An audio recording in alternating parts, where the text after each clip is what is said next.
please give a warm welcome to Katharine.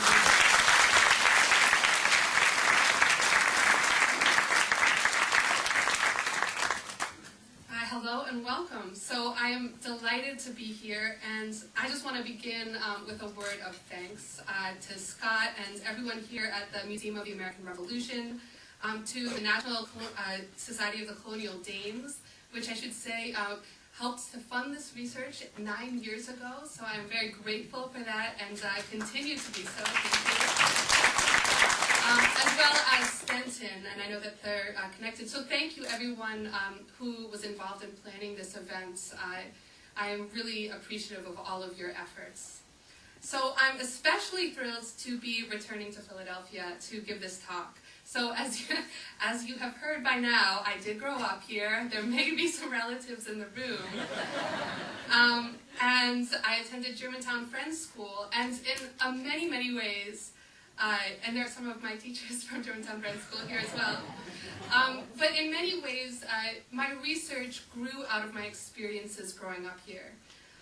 And I also want to add that this is my first time visiting the Museum of the American Revolution. And I am so impressed. It is an incredible place and such a wonderful addition to this already incredible city. So thank you to everyone who made it happen. Today I'm going to be talking about something that's both very close to me, but also very far away. So my talk, as you know, is Slavery in the Quaker World. I don't have the subtitle Philadelphia and Barbados up here, but that's in the official title. So it's very far from us in terms of chronology. I'll be mostly talking about the 17th century, over 300 years ago. But it's close because, and I think as Scott sort of mentioned here, in many ways this history is still with us. The history of race, of racism, is a product largely of the history of slavery.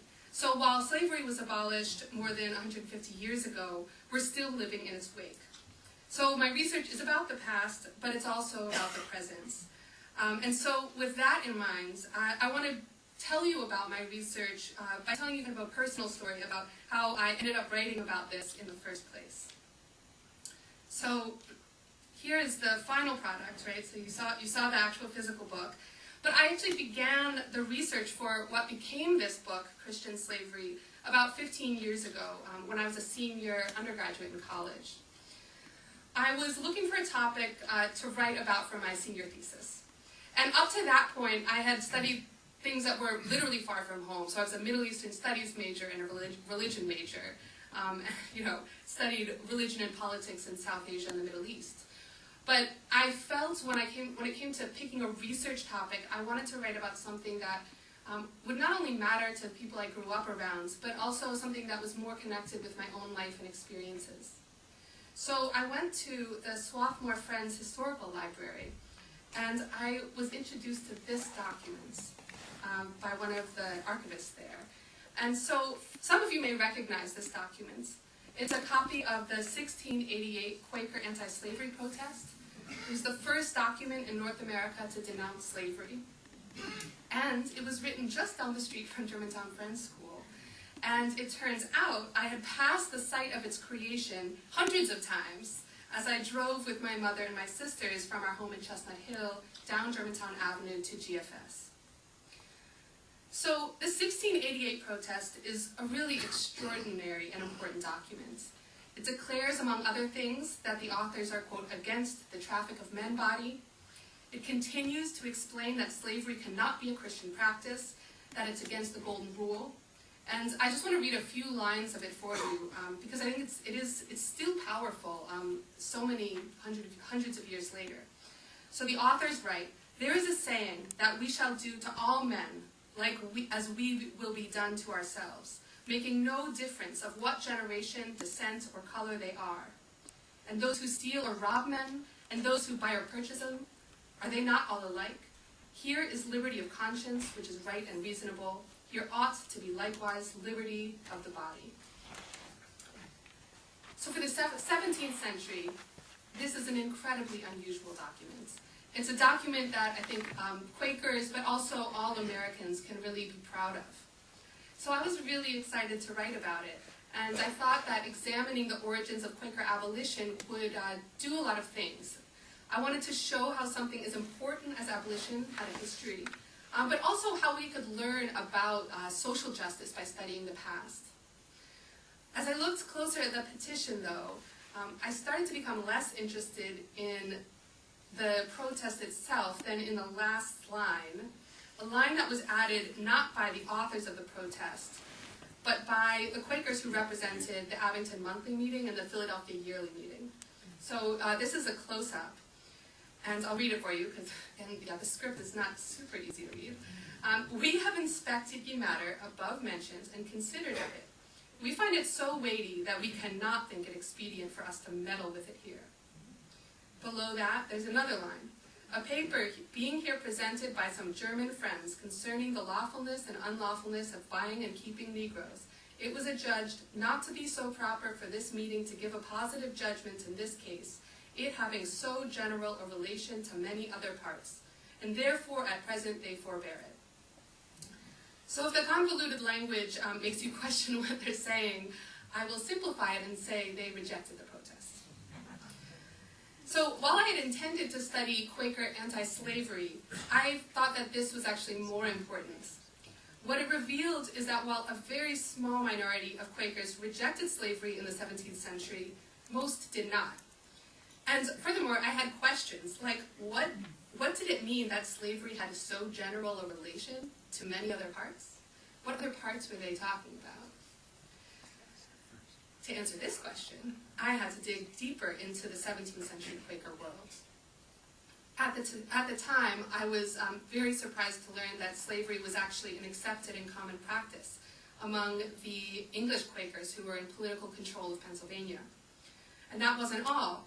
Quakers were also involved in the slave trade, and as it turned out, many of the Quakers in Philadelphia had immigrated not from England, but from the Caribbean islands of Barbados. There's Barbados. Pennsylvania may have been the first official Quaker colony, but it was not the first Quaker community in the Americas. There was a large Quaker presence on Barbados where thousands of Friends lived. In the 1670s, it was called the Nursery of Truth by Quakers, because it was so filled with Quakers. So when Pennsylvania was founded in 1682, William Penn and others used their Quaker connections in Barbados to purchase enslaved Africans. As Pennsylvania's social and economic structure developed, ties with the West Indies and other trade outlets flourished. So in 1690, for example, so this is less than 10 years after Pennsylvania was founded, and 2 years after the Germantown protest, William Penn announced proudly that 10 slave ships had arrived from the West Indies in just 1 year. The trade with Barbados was a source of pride and a symbol of prosperity for many English Quakers who considered slavery to be necessary for economic development. So I realized that I needed to tell this story. Like many stories that are sort of shameful or embarrassing, this one had, frankly, largely been suppressed in the Quaker histories that I had read. Most histories about Quakers and slavery in the 17th century, they acknowledge that Quakers owned slaves, but they focus mostly on finding the seed of abolition in these early Quaker records. So I decided to ask different questions. Instead of reading Quaker abolition back in time, I thought it was important to understand how these slave-owning Quakers fit into their own time. None of them would have predicted the demise of the slave trade or of slavery. So I really wanted to understand them and the relationship between Quakers and slavery. So I needed to take a different approach. So why did Quakers accept slavery in this period? How did they justify slavery within their theological worldview? How did their views compare to other European Christians who encountered slavery? I also wanted to think about what Christianity may have meant to enslaved and free black men and women who joined the ranks of the Quakers as well as other denominations. When and why did they choose to convert? As I moved away from my thesis and towards writing a dissertation and eventually a book, these became the questions that fueled my research. So I started by taking a closer look at Barbados. Now, Barbados, for those of you who don't know, was the most important English colony in the 17th century. it's not New England, it's not Pennsylvania, it was Barbados. Barbados very much, because it wasn't one of the colonies that united with the other 13 colonies and became the United States.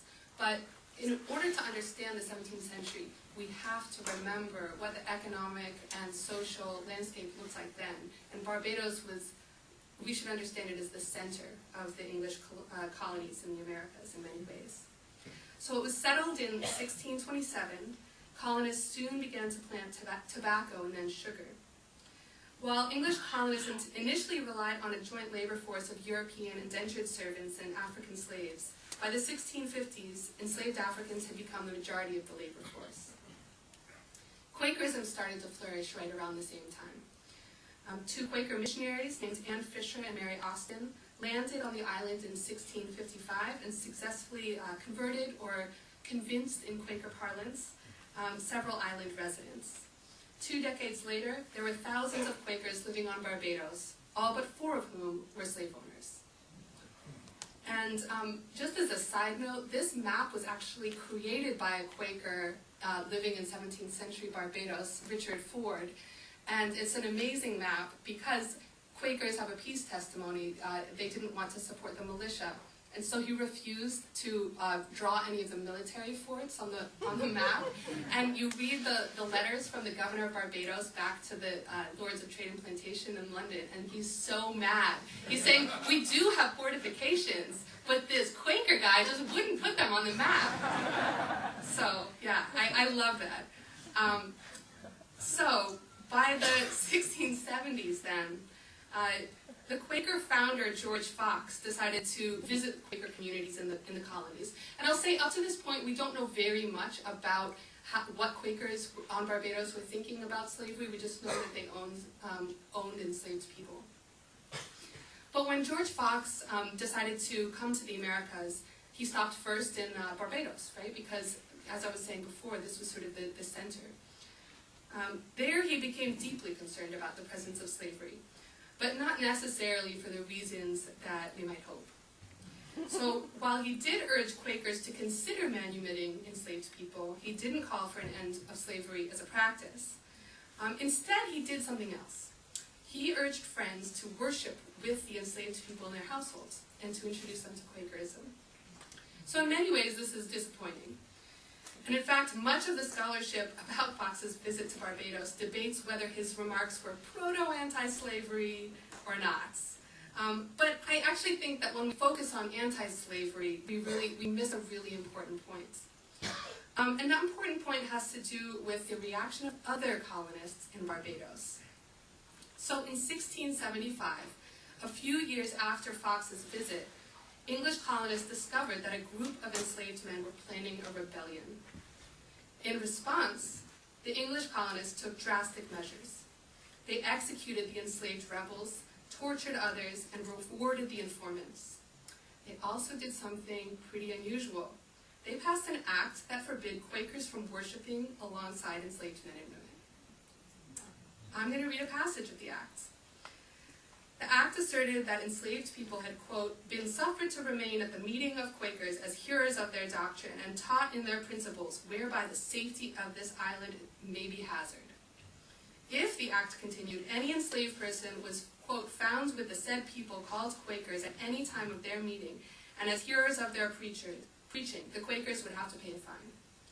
Within a year, the Quaker Ralph Fretwell was, quote, prosecuted for 80 enslaved people being present at a meeting in his house, and Richard Sutton, also a Quaker, was taken to court for, quote, 30 enslaved people being present at a meeting.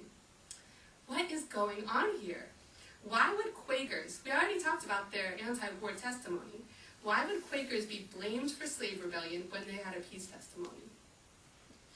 So I've learned that when you're doing historical research, when things don't seem to make sense, you have to dig in. And it's often these incongruencies that reveal something fundamentally important about a particular place and time. So, let's do this. 17th century Quakers, I came to understand, were radical, but not because they were abolitionists. Instead, Quakers like George Fox were radical because they suggested that blacks and whites should meet together for worship.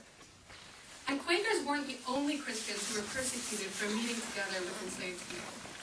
As I began to investigate this issue further, I looked beyond the Quaker records to the archives of other Protestant denominations, members of the Church of England or Anglicans, as well as other smaller denominations like the Moravian Church. And as I did so, I realized that there were some very important similarities in their experiences.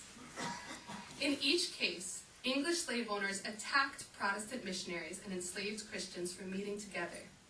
On the island of St. Thomas, for example, Moravian missionaries and black converts were beaten and attacked by white colonists. Slave owners stole Bibles from enslaved Christians and they burned Moravian books. Yes, you were promised an image from the Moravian archives, and here it is. This is, and it's my favorite document that I found, so I had to find some way to get it into a talk on Quakerism. This is a letter that was either written or probably more likely dictated by a free black Moravian woman named Marata, who was writing to the Queen of Denmark to ask her to support black Christians. So I should note here that so the island of St. Thomas, which is now part of the U.S. Virgin Islands, was part of the Danish West Indies in the 18th century, and so that's why she's writing to the Queen of Denmark. In it, she asks the Queen to support the black women of St. Thomas because the slave owners would not allow them to, quote, serve the Lord Jesus. The petition was first written in Marata's native West African language, which is on the left, and then translated into Dutch Creole, which was the lingua franca of the Danish West Indies, on the right. You can see why it's my favorite document.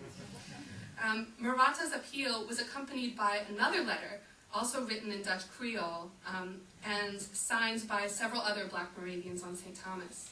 This letter went into even more detail about the problems facing enslaved Christians. The white planters, quote, beat and injure us when we learn about the Savior, they wrote. They burn our books, call our baptism the baptism of dogs, and call the brethren beasts, the brethren being the Moravian missionaries. So as I looked closer at these and other sources, I began to understand why English slave owners found the prospect of conversion so threatening. So, I'll just lay it out for you.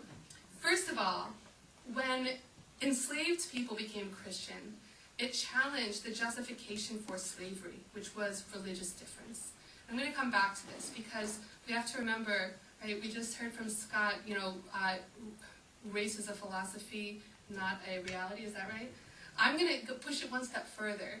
Race is a political strategy. And it was not yet created in the 17th century. Second of all, in some cases, missionaries taught enslaved people to read the Bible and to write. Guess what? Slave owners did not like this. Among other things, one of the ways that they tried to keep enslaved people on plantations was by having a ticket system where you had to have a written note from your overseer or slave owner in order to leave your plantation. So you can write yourself. This is obviously, they perceive that as a danger. Third, when enslaved Christians would meet for worship, white colonists feared they were plotting a rebellion. And this is exactly what happens in Barbados. When Quakers started to include enslaved people in their worship meetings, English slave owners reacted aggressively. When the Quaker William Edmondson visited Barbados in 1675, so the same year as the attempted rebellion, he was attacked by the governor for, quote, making the Negroes Christians and making them rebel and cut our throats. So I want to pause again here, because these documents reveal what I think are some very misunderstood aspects of colonial slavery. What this history shows us is that English slave owners thought of Christianity, and especially Protestantism, as a religion that was for free people. And they worried that an enslaved person who was baptized would then demand freedom and possibly rebel. As a result, they excluded most enslaved people from Protestant churches. I felt like this was a very important aspect of early colonial slavery, and it had not been fully recognized. So in my book, I gave it a name. I called it Protestant supremacy. And I can talk a little bit about why I chose the word Protestant rather than Christian or Anglican. But Protestant supremacy, I came to understand, was really the predecessor of what we now know as white supremacy. So white supremacy uses race to create inequality, but in the 17th century, as I've mentioned, race as we know it didn't exist. And most significantly, the concept of whiteness had not yet been created and codified. So slave owners created the ideology of Protestant supremacy, which used religion to justify slavery. And I turned to the legal archives in order to understand this better. I read through all of the laws passed in the island of Barbados in the 17th and early 18th centuries. And what you notice is that in the earliest slave laws, colonists don't use the word white. They don't call themselves white. They call themselves Christians. So Protestant slave owners they constructed a caste system that was based on Christian status, in which the quote-unquote heathen slaves were afforded no rights or privileges, while you see Catholics, Jews, and non-conforming Protestants were viewed with suspicion and distrust, but were granted more protections. This is why it was so controversial for Quakers and other missionaries to introduce enslaved people to Christianity, because it threatened to undermine the system of slavery as it existed at the time. So, the next question. How did it change? How did Protestant supremacy then become white supremacy? We've already seen how Protestant supremacy was challenged. It was challenged by missionaries, including the Quakers. And it was also challenged by enslaved and free blacks who wanted to become Christian, people like Maratha. But in each case, it was challenged in a different way. So I'll start with the missionaries. What I found is that Quaker, Anglican, and Moravian missionaries responded to Protestant supremacy by trying to argue that Christianity and slavery were perfectly compatible. Protestant missionaries drew on biblical descriptions of slavery as well as the ideal of the godly household to encourage slave owners to allow enslaved people to convert. They noted that Christian slavery had a long and well-established history in Europe and the Catholic American colonies. And missionaries also tried to defend slave conversion by arguing that enslaved Christians would be more docile and harder working than their, quote, heathen counterparts. So for an example of this, we can return to the Quaker William Edmondson, who's often thought of as one of the first anti-slavery Quakers. But when he was attacked by the governor of Barbados for worshiping alongside enslaved people, he responded, and you remember I quoted that before, his response was, it was a good work to bring them to the knowledge of God and Christ Jesus, and that would keep them from rebelling and cutting any man's throat. So I think the implications here are clear. Conversion would make slavery safer.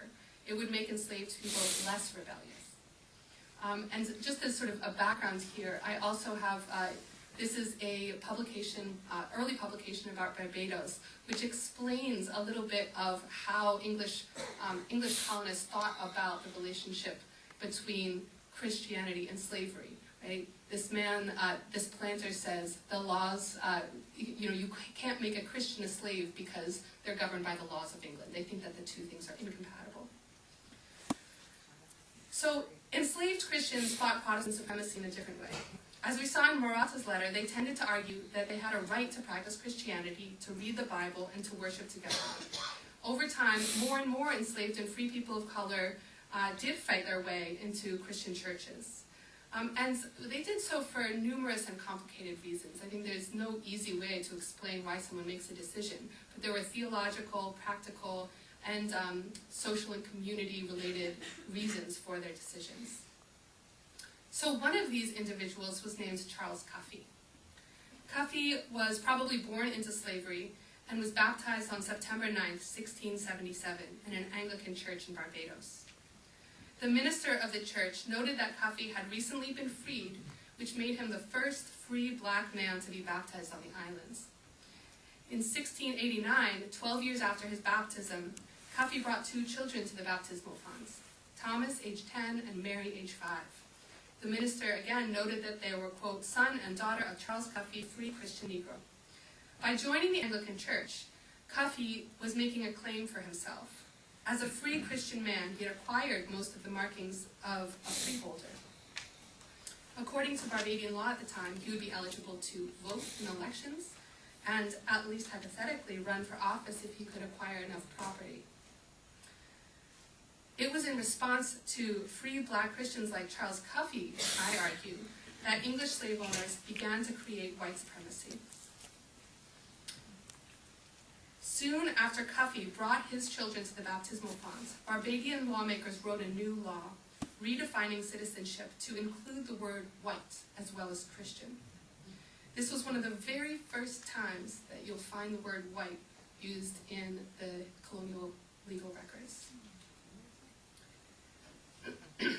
The law declared that, quote, every white man professing the Christian religion who hath attained to the full age of 21 year and hath 10 acres of freehold shall be deemed a freeholder. 12 years later, lawmakers refined their definition of whiteness further. A 1709 law clarified that a, quote, white person could have no extract from, quote, a Negro. This is thereby establishing a one-drop rule as the definition of whiteness and laying a new foundation for slavery and social oppression that made race seem like a natural category, something that was innate. What we see here is the codification of whiteness as a legal category that was specifically intended to exclude free black Christians from the full rights of citizenship. So we often take whiteness and race as a given, but it has a very specific history. We assume that race is biological when it's actually political. So as we saw, slave-owning politicians actively created this category as part of a political strategy to protect slave ownership and to restrict the voting rights of free blacks. And this did something else that was really important. With the creation of whiteness, slave conversion became less threatening, because whiteness, rather than religious difference, became the new way to justify and enforce slavery. So, what do we do with this history? I'm going to try, but I mean, I don't have all the answers. But I do want to make a few concluding remarks to bring this history back to the present. So first of all, I'll say that when we as a society are increasingly aware of the lasting effects of white supremacy, it's important to think about where whiteness comes from. The belief that race is biological is really destructive because it naturalizes race and whiteness, and it allows us to forget that categories like whiteness were created in order to legalize and justify inequality. In other words, we need to acknowledge that individuals, it's not just they didn't just come out of the ether. Individuals made decisions that led to both Protestant supremacy and to white supremacy. And these concepts had a purpose when they were created. Second, I think it's important to think about the many different meanings that religion had during this early colonial period. So we see in Protestant supremacy that religion could be a source of oppression. But that's certainly not what it meant to the enslaved men and women who fought hard to be baptized. So I think that when we tell this story, we need to keep these two things in balance, and especially not let the sort of oppressive regime of Protestant supremacy to sort of overpower the actual experiences of enslaved and free black Christians. And then to bring it back to the Quakers, for those of us who identify with the Quaker tradition, and I'm one of them, this history, I think, invites us to think about what it really means to combat oppression. So for me, this means confronting uncomfortable aspects of Quaker history. I think that when we relegate the blame for slavery and oppression to people, in the South or far away, not us, we're actively erasing the Quaker complicity in and support for slavery, not only in Barbados, but also here in Philadelphia. And I think that looking carefully at this Quaker past can teach us a lesson about social justice. And I think it shows us that it's not enough to just be radical, right? George Fox was radical, and he was pushing against many of the customs of the time, but I don't think he fully grasped the sort of complexity of the political situation. And what ends up happening is that he started to create he and other Quakers and other missionaries who were trying to do something that they felt was really good and important. They end up creating a justification for slavery by saying that Christianity and slavery are compatible. So again, I think it's not just enough to be radical. We have to be really aware of history of the categories that we're using, and about the complexities of inequality in society. And finally, I will end by saying that history is never inevitable. You know, things could have developed differently. As we all know, Quakers, as well as many evangelical Christians, both black and white, and others, played a central role in the abolitionist movement in the 18th and 19th centuries. I think that we can and should remember and treasure these abolitionist Quakers and learn from them, but we should do so without forgetting those who came before them. Thank you so much.